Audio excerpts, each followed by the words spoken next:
This is a fan-generated show. If you would like to support us, please go to jamieglazov.com, and also don't forget to subscribe to our YouTube channel. All your support is greatly appreciated.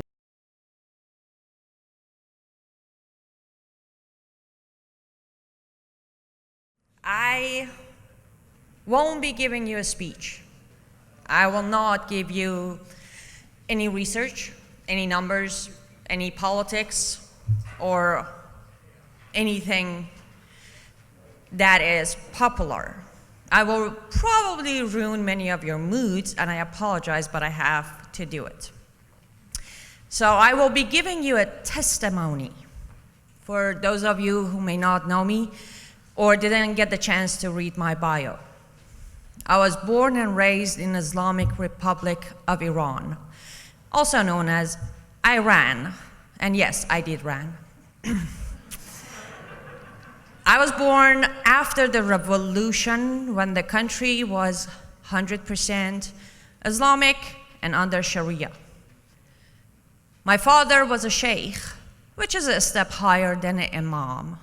My mother was a devoted Muslim wife who was teaching Quran and Islam to other women.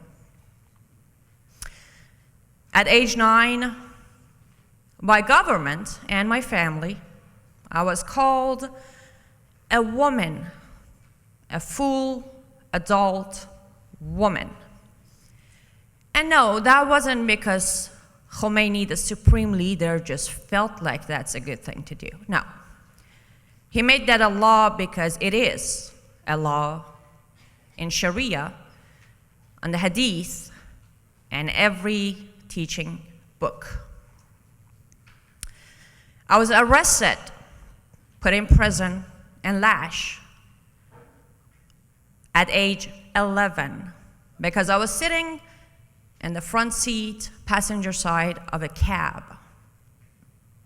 And taxi driver said I had a relation with him.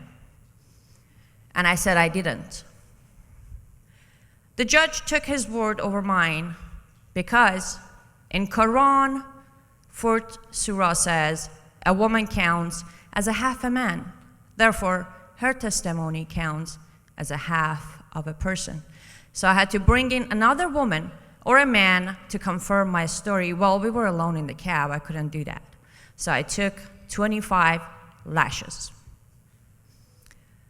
Then I got kicked out of school. And by the way, I was a very smart student. At an IQ of 138, I was accepted to a very special program in Iran for gifted students who are smart, I guess. But they kicked me out because my father did not want me to continue going to school. So he didn't come to register me. I begged them and they said, well, your guardian, male guardian, is not signing the paper. So we know you're smart and we know you want to become a dentist, which I never did, but get out. Then I started speaking out. I started telling my father that I don't understand why he gets to tell me what to do. So he told me to go and read the 4th surah of Quran. I did. I got my answer there because Allah told my father that he is in charge of me. And because I only have half a brain, I can't make the right decision, so he's gonna have to make it for me. Moving forward, I was 13, close to my 14, so let's just say I was 14. One day I was told, you're about to become a wife of this man. There's a man. Yep, I did. I didn't know back then, but then later when I came to America, I learned the word that is used for it is, I was a child bride.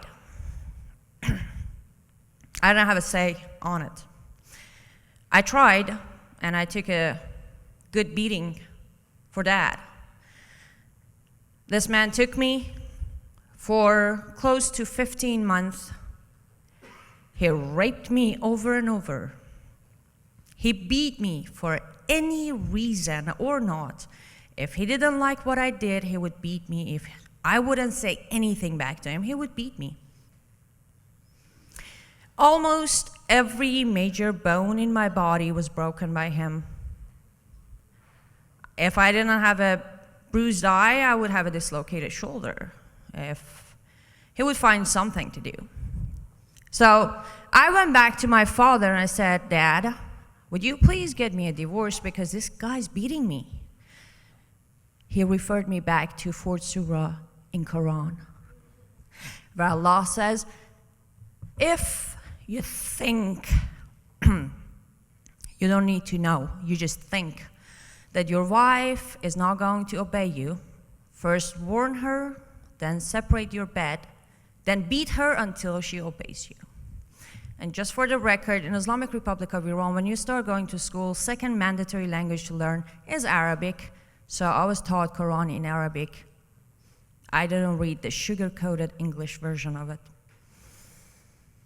So I decided to take things, to someone more powerful than my father. One day when he beat me, with a dislocated shoulder, bruised eye, and a bloody lip, I walked into a court. I went to a judge and I said, Your Honor, you need to save me. This man will kill me one way or another. One day he's going to beat me until I'm dead. And I'm 15 years old, by the way. Not this one, this one. He looked me in the eyes and said, well, young lady, maybe you should start obeying your husband. Now go home and make him happy. So I went back home. And that was the moment I realized, you know what? I live in a country that everybody knows as the moderate Islamic country. Everybody look at the pictures of our women online and say, hey, they're wearing makeup. Hey, their hijab isn't full burqa. They're not wearing the niqab. So they're free society. And I could be killed here and nobody would even know. And nobody's going to do anything about it. I was able to save myself. Thanks to my grandmother, I was smuggled out of the country. I became a refugee, respectfully waited my term until I was accepted to America, which I came in legally, and then later I became a proud American citizen. Thank you.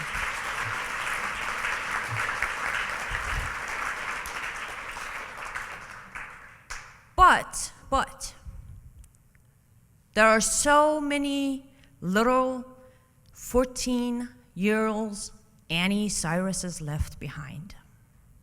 To this day, every day, there's a little girl who's being called a woman at age 9 and then is being sold off to a marriage. And I would like to say again, this isn't politics. This didn't happen to me because some radical Muslim was in my country. This didn't happen because someone was a lone wolf. It happened because the Constitution of Islamic Republic of Iran is completely, solely, 100% taken from verses of Quran. Not even a hadith, not a sunnah, the actual verses of Quran. So I understand it's an awkward conversation to have. I know it's hard to look someone like me in the eye and ask what happened. It might be even harder to go home and remember something like that happened to someone you met today. But this is where the problem starts. We don't talk about it. And now, thanks to things like M103, even if we want to, we won't be able to talk about it.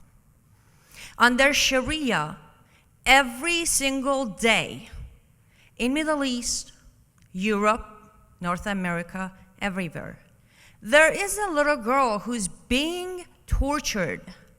Either it's a female genital mutilation, or it's the child bride, or it's the rape.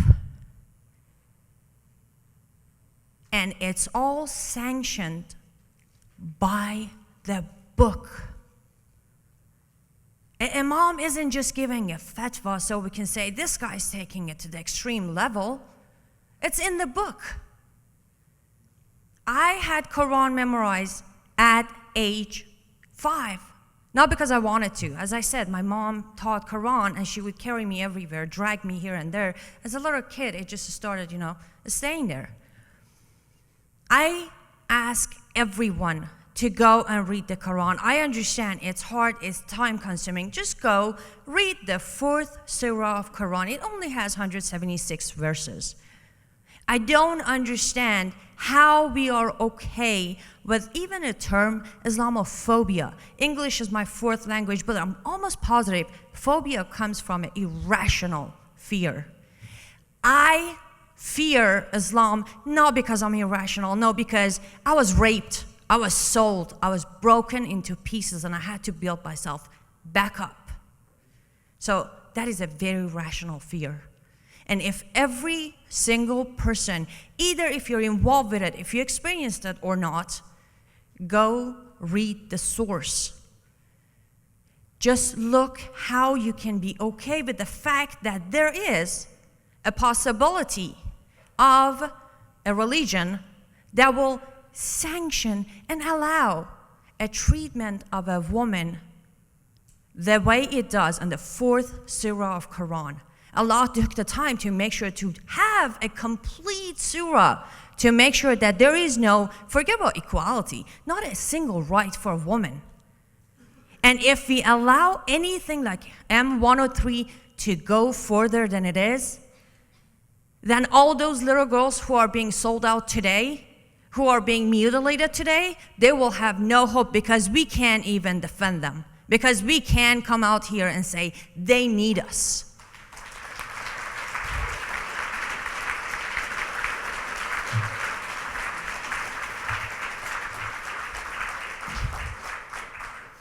I will leave you with one thing. As I said, I survived and I'm grateful.